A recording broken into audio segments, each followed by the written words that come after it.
It's now time to call on stage our very own Flipsters, Abhishek Sharan and Utkarsh G, who will talk on cataloging, creating a structured, semantically rich product category. Good afternoon, guys. I'm Utkarsh. I take care of marketplace platform within Flipkart. And with me here is Abhishek Sharan. Hi. So he's one of the primary contributors to the piece that we'll be talking about. The talk is about cataloging. Cataloging by itself is a very vast problem domain with a lot of multiple interesting sub-problems to solve, which in every sense of the world are interesting. I would have to keep you here night long to do justice to all kind of interesting subdomains that we solve for. So for the scope of the conversation today, we are going to touch upon how do we solve for giving structure to a data set that seemingly is raw, unstructured, or semi-structured at best. And we are talking about online catalog for Flipkart Marketplace. Let's introduce quickly some of the key concepts. Let's talk about what catalog is and what is a marketplace. Look at this. This is still being used in Yale University. Just to house the entire student report cards, they go the old-fashioned way, with roll number stickers on top of cabinets. And if you walk into any offline retails, say Chromas, Shopper Shop, etc., you might be handed over a booklet which looks like this. In an online space, this is what a catalog looks like. I have been recently blessed by a baby girl, so this is the page that I see almost every single day. So what does this catalog look like? It talks about categories. It talks about diapering, potty training, bath care, and within each of these categories, I see a host of products along with the prices and key features. This is your traditional view of marketplace. You might have visited a Sunday bazaar or Friday bazaar. What you see, fruit, vegetables, flowers, all kind of grocery stores nearby. Maybe hawkers lining up on the streets, shouting out their prices, etc. That is the traditional marketplace. When we go e-commerce, this is what our online catalog would look like for marketplace. The circles in red are the sellers selling a specific product called Nokia Asha 503. We have 3 sellers out here. They are selling at their own published prices, circled in blue, and each of the sellers have their own SLAs. They may be serving the catalog in, say, 2 days, 6 days, 8 days, and that's what would define their competency. So let's formally attempt to define this marketplace. In a layman term, it's just an online community for commercial trade. Just to give a structure to this, we can say it's a business-to-customer web community that brings buyers and sellers together. And for catalog, layman, complete list of items. Defined structured way, it's an inventory of discoverable products with different offerings that are sourced from the sellers and available to be bought by buyers. Now let's look about some of the challenges that we face. Now, source of all this data that you see on Flipkart Marketplace is multiple. We get data feeds from FTP, HTTP, even SMTP mail protocols, maybe a manual upload through web interfaces. The format of the data is multiple, XML, CSV, Excel, and even today we get proprietary formats. The nature of the data, it's pretty much semi-structured. There is no uniformity across this. There is no industry standard which says, define this catalog in this specific way. What about the catalog itself? Each of the catalog entity has a personality of its own. Take the case of a mobile. How do you identify a mobile? There's a brand name, there's a color to the mobile, and there's a specific mobile number, Samsung S3 Blue. For a t-shirt, it again is a brand name, there's a style code, and maybe a size. So each of the catalog entry has its personality, and that's how you relate to it. And looking at the kind of categories that we serve, I mean, it is as if I'm trying to play around with so many personalities at a web scale.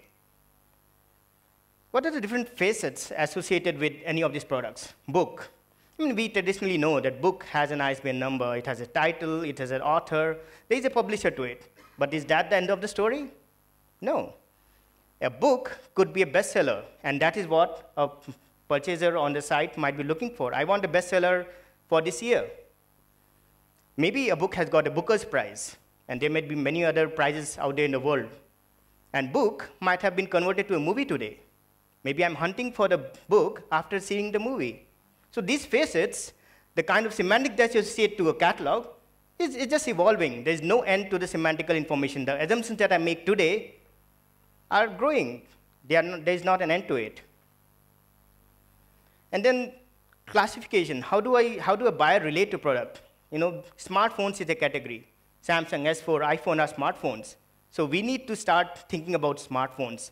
And maybe tomorrow there's a new category of phones that evolve. Then other kind of semantics that we need to make use of, SanDisk SD card. This is a product in its own. And there's a Samsung S4. And there's a relationship between them. This specific SD card works with Samsung S4. And multiple such relationships are something that we deal with on a day-to-day basis. Now, within the context of Flipkart, the catalog data, it's really humongous. But the systems that are consuming this data, they have specific relevance against the data. Order management, for example, will have a different view to the data versus a website. They might be interested in different kind of attributes. And all this at a large scale. Let's talk about scale now.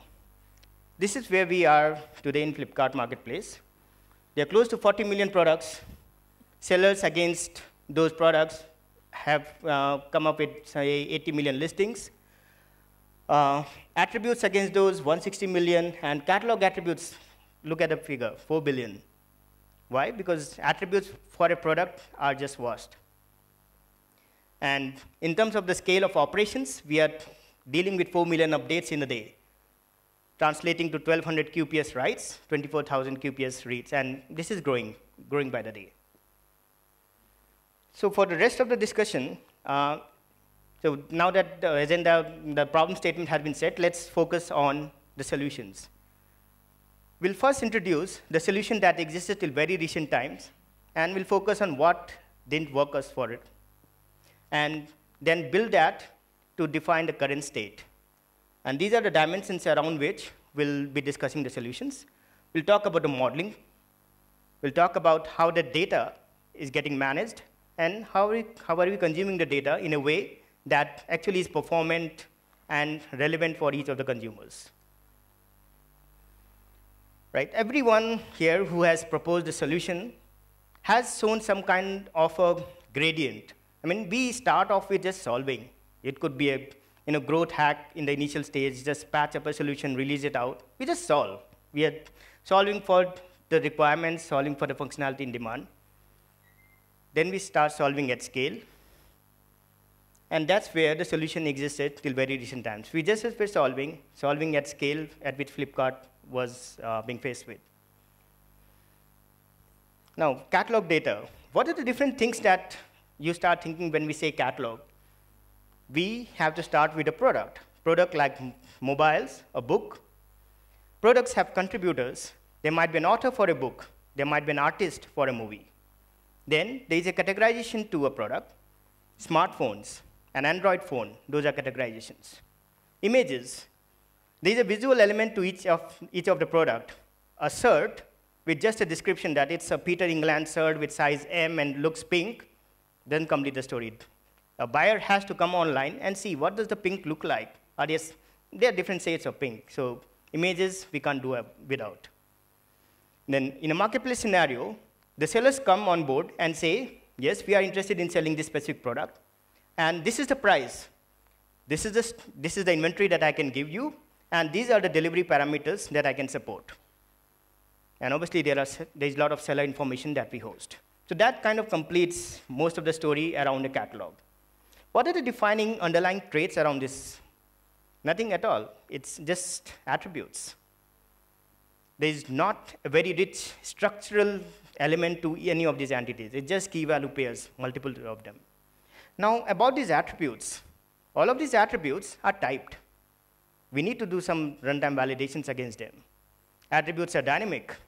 It's not a rosy, static figure that we can make assumptions on day one and continue to live with it. There might be 10 attributes on day 1. And by the end of the month, I'll have the 12th, 13th, 100, and so on towards evolution. And most of these attributes are multi-valued. So as is colored in bold, on an average, each of these catalog entries have close to 150 to 50 attributes. Right, when we talk of attributes, I mean, the first solution that comes to mind is EAV.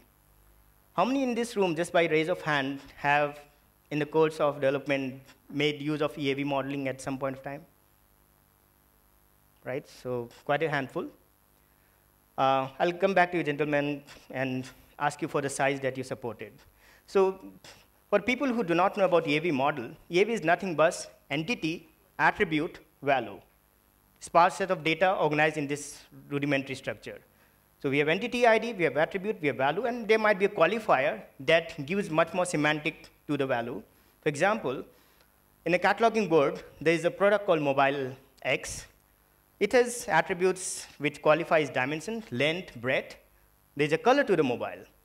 Length could be 4, breadth could be 1.2. 1.2 in isolation doesn't have any semantics. 1.2 actually is an inch. So that's the qualifier value. So what does it do to the table size? Earlier I introduced in one of the slides that we support close to 40 million products. If on an average, each of the products have 150 attributes, we are talking about 6 billion rows. That's a humongous table. So what are the issues with that? We'll look at the topology and find out what were we faced with. So this is roughly the topology in which the EAV model got supported. We made extensive use of MySQL clusters. There was a product catalog cluster, there was a listing data cluster, there was a seller data cluster. This is the first level of sharding that we went with. Why? The usage patterns actually drive the kind of performance metrics that you have to aim. So product needs to be, say, updated in isolation. Seller needs to be updated in isolation. So it's natural to have that level of logical segregation at the cluster itself to be performant. And you can see that product catalog itself got split into 2 clusters, cluster 1, cluster 2. Why? Because the product catalog cluster itself was growing much more than the other set of data. So when I saw that product catalog data is growing, let me sort it. Sort it in terms of usage patterns. Cluster 1, cluster 2. And if we had continued to stay with this solution, that would have been my evolution. Cluster 1, 2, 3, 4, 5, and so on. There would not be an end to that story. Now, what is the challenge that it poses for me? On the right side of things, change for a single entity spans multiple rows. As you saw in one of the slides, Mobile X was defined by multiple set of rows. If I want to update a product, say Mobile X, I need to be updating multiple rows in an EAV model. What does that mean? Transactions, right? It has to be transactional because a product update has to be holistic. It cannot be partial. When we talk about transactions, we run into deadlock losers. And other bottleneck, if you look at the topology, there is a single master and multiple slaves. So we are bottlenecked on that single master. All the writes are going to one master. So it's naturally difficult to scale beyond, say, 25,000 QPS. And at Flipkart scale, 25,000 QPS is a threshold that we easily breach. What about the read challenge? When you're reading data, we actually are trying to collate data which is spanning across rows, so multiple districts get involved. And if I'm trying to collate data across products, sellers, listing, etc., then we are actually talking about going to multiple clusters, collating data and serving it back, which means I'm adding a lot of latency. And if you look at the topology, one master, multiple slaves need to be in almost near-time consistent with the master, so replication lag seeps in. And replication lag, in the worst-case scenario, we actually face a situation where the slaves were lagging by half an hour, 1 hour, and that is a pretty bad state to be in. So it was time for us to get smarter. And that's a solution that we'll talk about in detail. We nicknamed it Hoodoo, stands for folk magic in Africa, and we expect these two do magic for us for almost forever. So we started ground up. We thought, okay, maybe EAV model is not the best model. Let's relook at if we can redefine model in a way that it actually caters to all our requirements, all the kind of data that we have to support.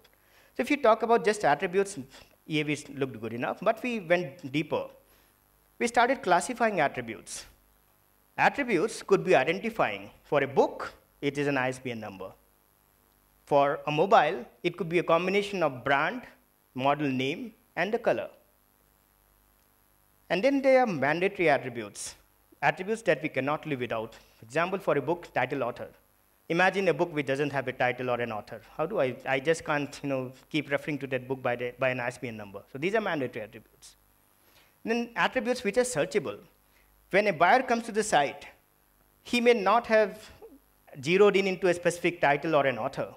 He may he might be in a mindset that today, let me search up some fictional novel which has a historical relevance and published, say, very recently in the last year. So year, genre, all those have significance for a buyer. These are meant to be searchable. Then there are certain attributes which need to be grouped together. Pricing may have multiple facets, SLA have multiple facets. It's better to group them together so that when I update or read, I can look at blobs of data, source it, read it, and serve back to the client. There are other miscellaneous attributes. Number of pages, for example. How often will you go to the site and say, give me a book which has 200 pages? That hardly would be any search criteria, right? So these are pieces of information which are useful when you have a product in front of you. I want to look at whether it is bulky, it's hardbound, the number of pages, etc. So in a nutshell, an entity for me look like semi-structured, because I have given some semantic association to each of these attributes. Attributes have been classified into identifying, mandatory, index, searchable, and they are grouped. Now, these are elastic to changes. As I said, attributes are not static. Today I have 10 attributes, tomorrow I'll have 15, 20, and so on. And in a marketplace scenario, I want to be multi-tenanted. Every piece of information is owned by a specific player in the market. It could be seller, it could be retailer, it could be anyone. Right. So this is what we end up modeling. We came up with an entity called entity structure definition, which is composed of a number of properties. Properties have names, types, cardinality, whether I'm housing one value, whether it's multi-valued, whether it's searchable, and whether it's grouped.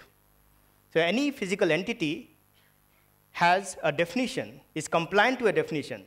And in physical terms, it has ID and just a set of properties which have the values against name, type, etc.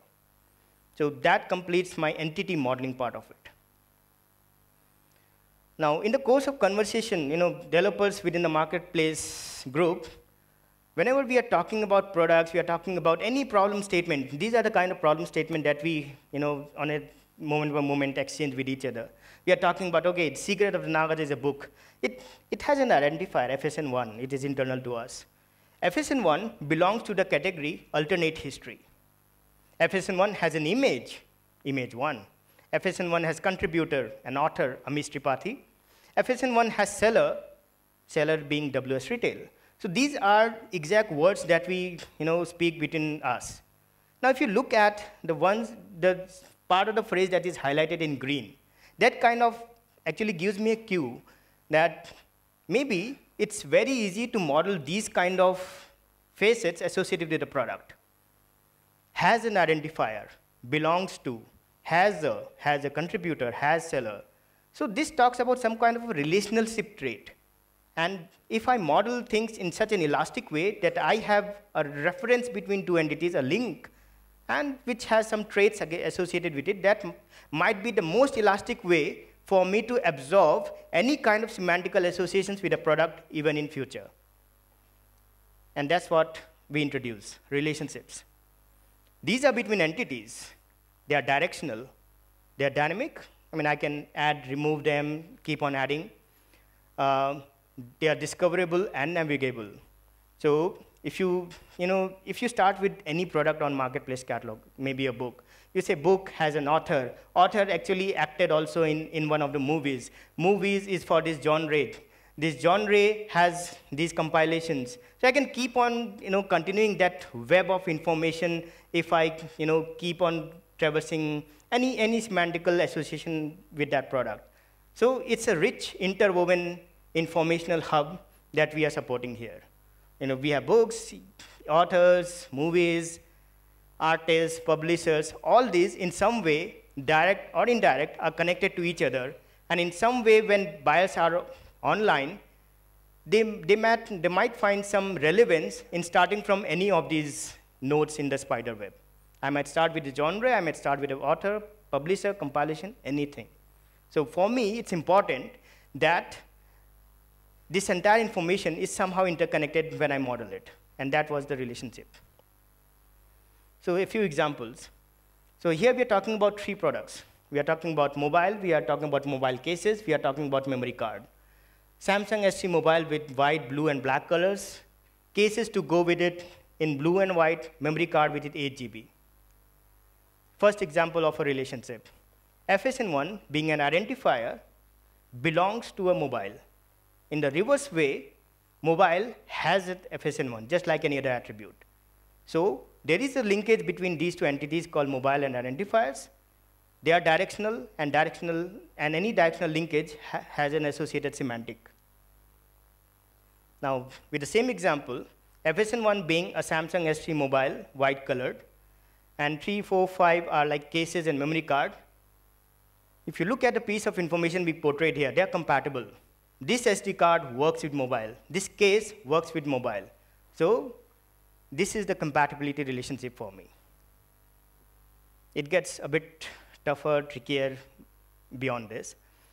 Now, look at the piece of information being modeled here. We're talking about Samsung S3, and we are talking about images that go with it. There's a front image, back image, side image, palette image. If I just have a product, Samsung, and multiple images just linked to it, is that good enough? Consider the customer, the website perspective.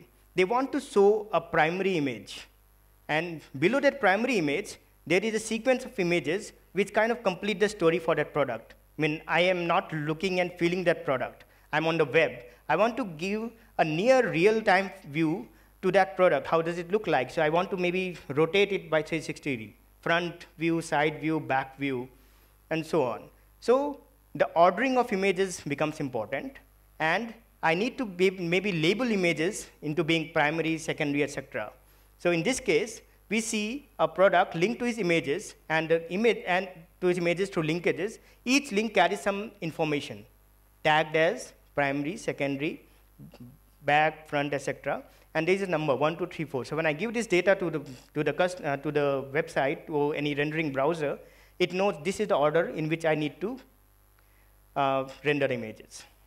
So we have so in the relationship model, we have searchable edge properties. In this case, primary, back, front, palette, etc. And we have relative ordering of this information. Now, if I have to model it correctly, support it correctly, I need to provide for tunable atomicity. Why?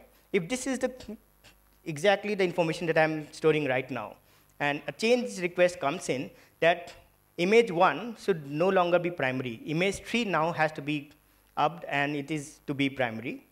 What do? If I go with a non-atomic way of doing things, I might end up in a scenario where this product is linked to image 3, and that is a primary linkage. What about the already existing primary linkage? That should be wiped off. Unless I do this atomically across this relationship, it doesn't work. It results in an inconsistent state, and clients cannot work with it. So I need tunable atomicity with this model to work correctly.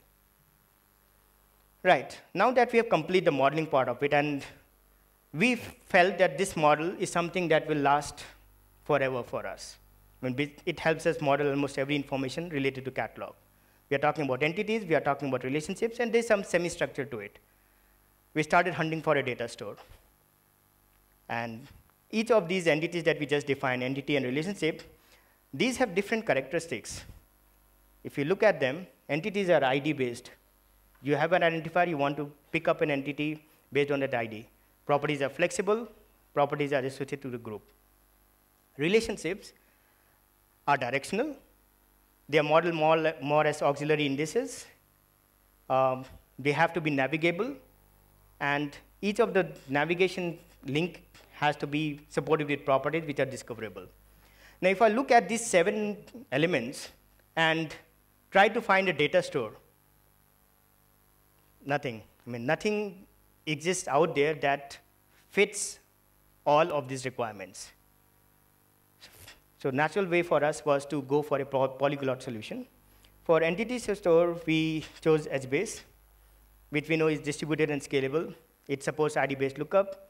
It has column families. Now, if you remember the entity model, there are searchable properties too. I want to have a free-form way of looking up a product based on some of its searchable properties. I cannot do that with HBase in a performant way. So an auxiliary store sprung up, which is on Elasticsearch. It's distributed. It's reasonably reliable, and obviously it supports multiple auxiliary indices.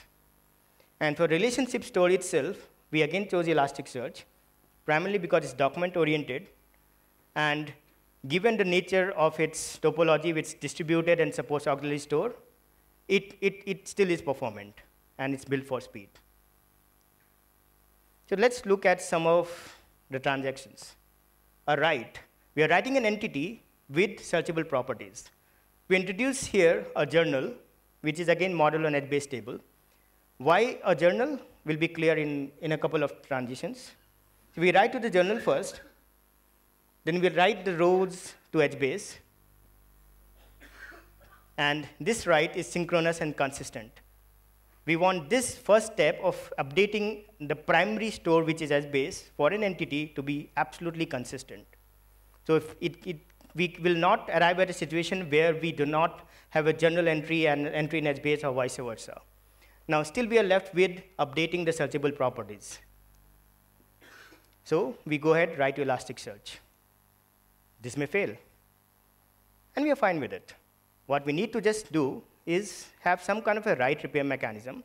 For us, we have tuned it to be repairing at every 3-second interval. So this leaves me a window where, for that 3 second, a product update in HBase, the primary store, is not searchable. It's not searchable through any of the searchable APIs, which for me is fine.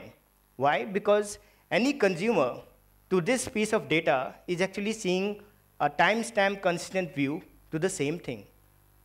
The case that I would not want to have is a product being visible to one client in some form, client 2 sees it something else, client 3 something else. So this kind of a small window of opportunity where data is stale, inconsistent, is seeming reasonable to us.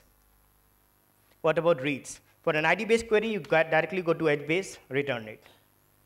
For a search query, you first go to Elasticsearch. You get back a list of documents which map that criteria. You have references, again, stored in Elasticsearch. Based on those references, you can do ID-based lookup, which are ID-based. And this ID-based lookup is supposed to be fast. Right. So that completes the storage part of it.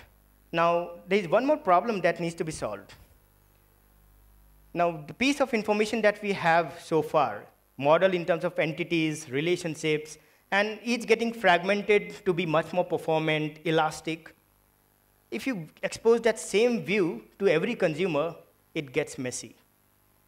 Imagine a checkout client on the website trying to read from a catalog and saying, oh, you have biblio information for a book, you have pricing tables, you have author, you have taxes, SLAs. If I just do, say, a common API saying get product details, and it's a huge blob of so much information, while checkout just wants current price and title, he's actually getting a payload which is not relevant to him, and it's just noise for him, and he's just interested in, say, a couple of attributes. So we came up with a neater solution by exposing views. So if you look at this is the problem that I was talking about. A product detail is composed of, say, a title, a binding information, author, selling price, SLA, and tax. Now, in this, title and binding is coming from book. Author is coming from a separate entity called author. Selling price is coming from a pricing blob. SLA tags are coming from their respective blobs. So if I give all these independent blobs and client does the consolidation and building up relevance out of it, it just gets messy. So we empower the client to define views. The client says, just give me, so this schema is exposed to everyone. He handpicks. He says, give me just a title. Give me just a binding, tags, SLA. These are just 3 or 4 things that I want. I handpick. And I may also do some transformations. For example, in this case, you can apply transform functions like lowercase, uppercase, multiply by 2, convert a string to number. Those kind of things are possible. And the output will be very, very relevant to what a customer wants. So in a nutshell, what are views? Views are virtual representation of data. And how do we arrive at views? By aggregating, transforming, grouping, and filtering product attributes. What it enables? A client receives only what he wants to consume, exactly the payload he needs.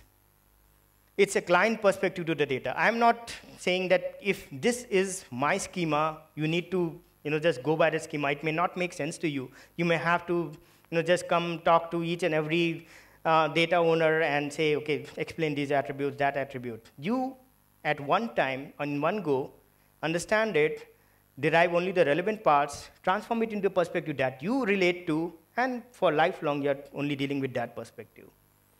On-demand self-serve. And this, interestingly, also enables A/B experimentations, which are very, very deep. So far, Flipkart has been doing A/B experiments which are more at the browser level. The buyers coming onto the site, you play around with the look and feel and get feedback as to what look and feel works better against the other. But it's not very deep A/B experimentation. Deeper A/B experimentation is when you actually go down to the catalog data level. You say, this catalog data can be actually, say, whether I have images separately or images are inline within it, whether there is a sub-classification of description. Description may be around, say, for a toy. Toy might have safety features. So, toy for a child, while will have safety features, will have operational usage, lifetime. So I might actually go ahead and structure the catalog data in the way I want. And A/B experimentation might say that if I actually call out security-related feature for a toy, it actually relates to the end parents who is buying something for the guy, for the child. And because of that relevance, it actually increases conversion.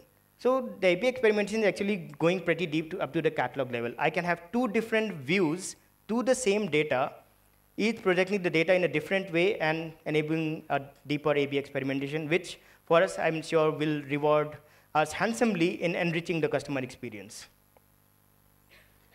Right, so that was the complete story. I mean, we looked at what didn't work, where we arrived at by thinking a bit smartly. And it's not like a black and white solution. There are shades of gray everywhere. This slide talks about that. The traits outlined in green are the ones which we felt comfortable with, which we are observing today. We know that the model that we have come up with is pretty elastic. It is inherently scalable with the choice of technologies that we have chosen. We are getting higher throughputs. The data queryability has massively gotten better. And every piece of data that we are hosting is now navigable. These are huge wins that we see today, and that actually enable us to empower business to play around with a lot of features that help the end buying experience. What we have let go is the one that is highlighted in red. We are not transactional. We are not absolutely consistent. We are living with eventual consistency. And we have added slight latencies to property-based queries. ID-based lookup, still edge-based, looks fine. But column-based, we are going to Elasticsearch, and those are adding latencies. But all this is with a significant insight to the data that we are handling, to the consumption patterns around that data, and understanding whether, what are the right kind of compromises I'm making. Even being, if I want absolutely perfect world, I want to be absolutely consistent, I want to be transactional, but at what cost? I might be actually forcing a model which is not elastic. For us, catalog data needs to be very, very elastic and flexible. So the trade-off between being very elastic and flexible at the data modeling level and able to serve for some of the query patterns in a performant way, and those query patterns are, say, 90–95% of the use cases, and being okay with 5% of the use cases where we are not performant, we are not scaling. That's a story that we'll live with. And that, I guess, is a takeaway for most of you here, that we have understood in Flipkart that as we evolve, as we try to get smarter, smarter for us is not about solving for everything in the world. There is not a picture-perfect world out there. You have to understand that what are the compromises that we can take to actually complete 95 of the stories in the best possible way. 5%, if they are being done in a decently good way, we are fine. 100% if we aim for, don't achieve it, we might actually be corrupting the 95% of the use stories. So I talked about some cataloging element which is more around modeling and storage part of it. For the benefit of you guys, let's complete the entire machinery around the catalog. FTP, HTTP, SMTP, these are the different ways that we get the data ingested into us. And all of this is semi-structured data. It's fed into some kind of a ETL pipeline where we give structure to the data because it's unstructured, it is non-uniform. We refine the data, reduce a lot of noise. I mean, sellers can give us humongous amount of information that we can't make sense out of and give it back to the buyers in a sensible way, so reduce the noise. And maybe get intelligent in some way. Refining also means that if someone says, I can sell Samsung S3 and there is a small s versus a capital S, or Samsung spelling mistakes where G gets dropped, those are some things that we can actually solve on our own.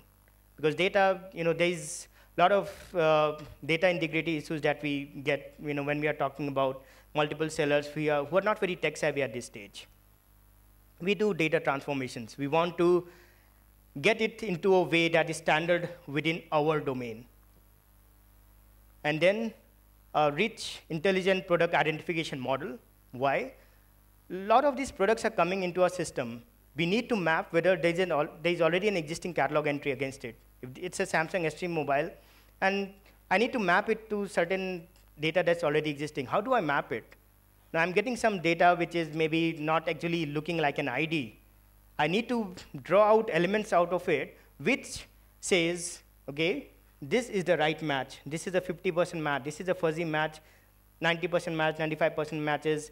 Those are the kind of heuristics that we need to bring into a solution to have a right identification model. And to help us, we have a manual QC. So they do a lot of data curation. They do, they study the data that is feeding and what kind of decisions, manual decisions to start with, that will actually refine the data, make it much more understandable to us. Those decisions are fed to our intelligence center that can be automated, learned over a period of time.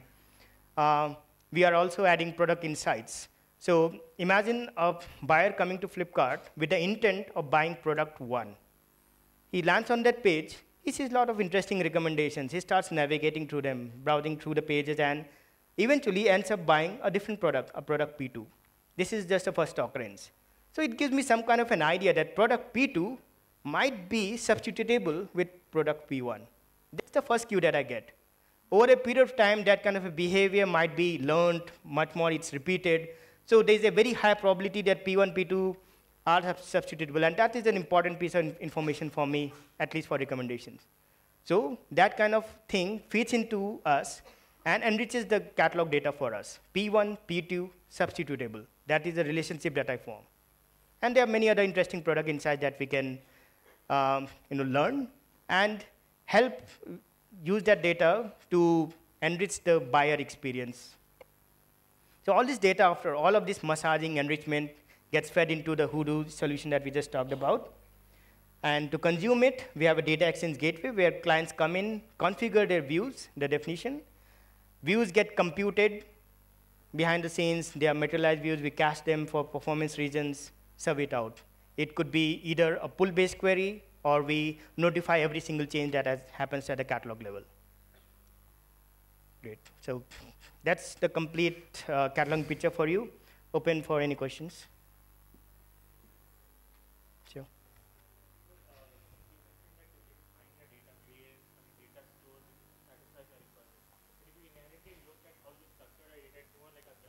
Right. Yes, so there are multiple graph DBs that are out there, Neo4j being them, Neo4j, NeoDBs. Now again, if you look at that, it solves my graphical structure. It solves about multiple relationship, linkages, traversals, navigations to it. But it doesn't complete my story of having a lot of auxiliary indexes, multiple free-form, searchable way of querying data from multiple nodes. So even if I go with Neo, I'll have to have a polyglot solution with some kind of an indexing store coupled with it, whether it be Solar or Elasticsearch. So again, it's a polyglot. And it doesn't solve me the story of most of my use cases. 90% of my use cases will be ID-based. If the catalog operations team is working on updating the catalog, they know this specific product needs to be updated. It's mostly an ID-based lookup. That doesn't get completed. So I'm solving for rich relationship modeling, but I'm not solving for richer use cases that are more frequent. So it's a conscious choice of choosing the right topology of these technology choices. We know it's going to be polyglot. But what are the most prominent use cases that need to be solved optimally and focus more on that and have auxiliary systems around it? Hello. Yeah. Hello, Utkarsh. Right.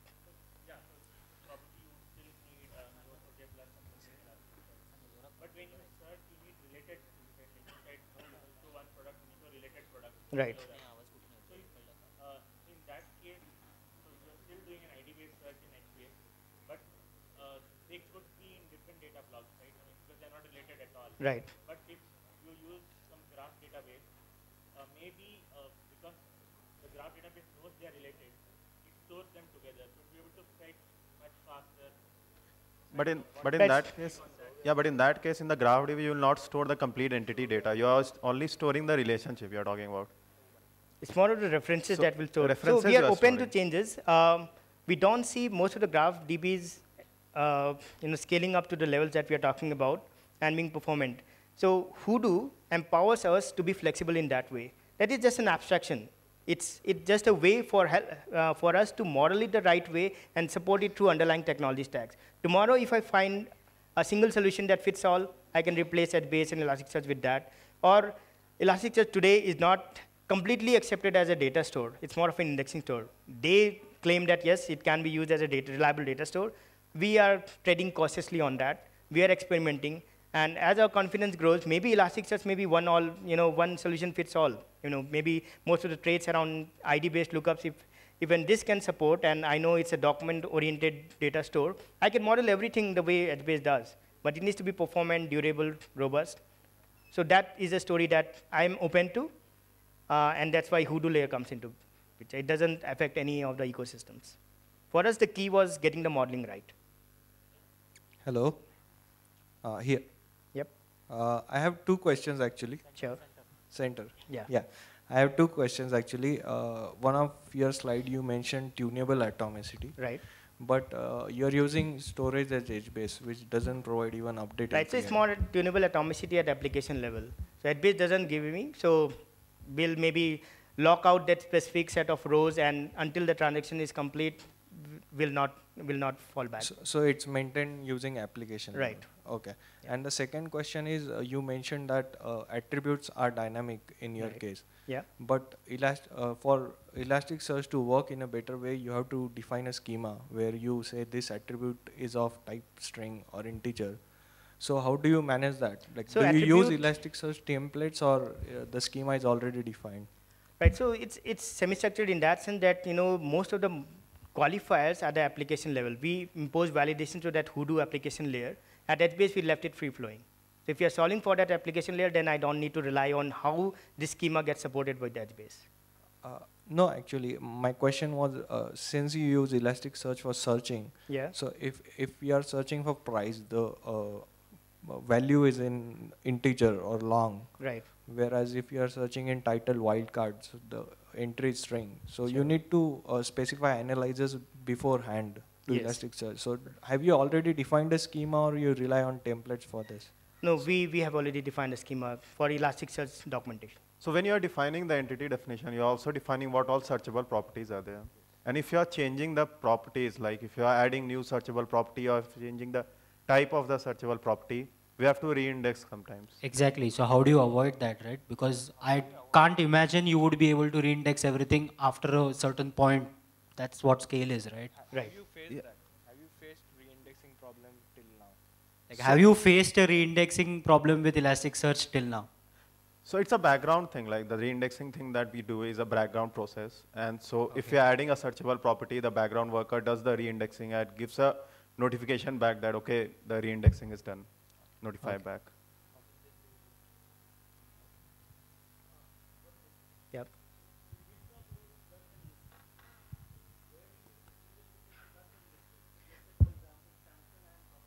Right. So listing is the seller flavor to a product. So anything that unifies description of the product, it's more of on the product side of things. We call it biblio information. Any flavor that differs with seller, so price, SLA, stock, availability, those are the things which seller is adding information for. So those specific traits which are seller governed are for us listing.